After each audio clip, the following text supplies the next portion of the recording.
యోహాను స్వార్త అధ్యాయము 1:1 నుండి. ఆదిలో వాక్కు ఉండెను, ఆ వాక్కు దేవుని యొద్ద ఉండెను, ఆ వాక్కు దేవుడై ఉండెను. ఆయన ఆది నుండి దేవుని యొద్ద ఉండెను. సమస్తము ఆయన మూలమున కలిగెను. కలిగి ఉన్నదేదియును ఆయన లేకుండా కలగలేదు. ఆయన యందు జీవము ఉండెను, ఆ జీవము మానవులకు వెలుగాయను. ఆ వెలుగు చీకటిలో ప్రకాశించుచున్నది, చీకటి దానిని గ్రహించలేదు. దేవుడు ఒక మనుషుని పంపెను, అతని పేరు యోహాను. అతని మూలమున అందరూ విశ్వసించుటకు అతడు ఆ వెలుగునకు సాక్ష్యమీయవచ్చెను. అతడు ఆ వెలుగునకు సాక్ష్యమీయవచ్చనే కానీ అతడు మాత్రము ఆ వెలుగు కాదు. అదియే నిజమైన వెలుగు. ఆ వెలుగు లోకమునకు వచ్చి ప్రతి మానవుని వెలిగించుచున్నది. ఆయన ఈ లోకమున ఉండెను, ఆయన మూలమున ఈ లోకము సృజింపబడెను.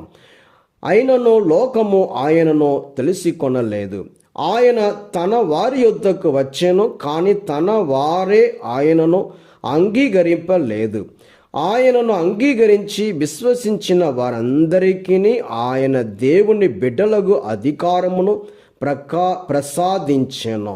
ఆ దైవ పుత్రత్వము వారికి దేవుని వలన కలిగినదే కానీ రక్తము వలన కానీ శరీరేచ్ఛ వలన కానీ మానవ సంకల్పము వలన కానీ కలిగినది కాదు.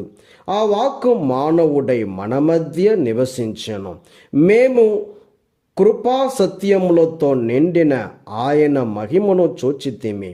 అది తండ్రి యొద్ద నుండి వచ్చిన ఏకైక కుమారుని మహిమ. యోహాను ఆయనను గూర్చి సాక్ష్యమిచ్చుచు, నా తరువాత వచ్చువాడు నాకంటే శ్రేష్ఠుడు, ఏలైనా ఆయన నేను జన్మింపక పూర్వము నుండియే ఉన్నవాడు, ఆయనను గూర్చియే నేను మీతో చెప్పినది అని ఎలుగెత్తి పలికెను. ఆయన పరిపూర్ణత నుండి మనమందరము అనుగ్రహములను పరంపరగా పొందియున్నాము. మోషే ద్వారా ఒసగబడినది ధర్మశాస్త్రము, యేసుక్రీస్తు ద్వారా వచ్చినవి కృపా సత్యములు. ఎవరును ఎప్పుడును దేవుని చూడలేదు. తండ్రి వక్షస్థలమున ఉన్న జనితైక కుమారుడే ఆయనను ఎరుకపరచెను. ఇది క్రీస్తు సువిశేషము. క్రీస్తువా మీకు స్తుతికలును గాక.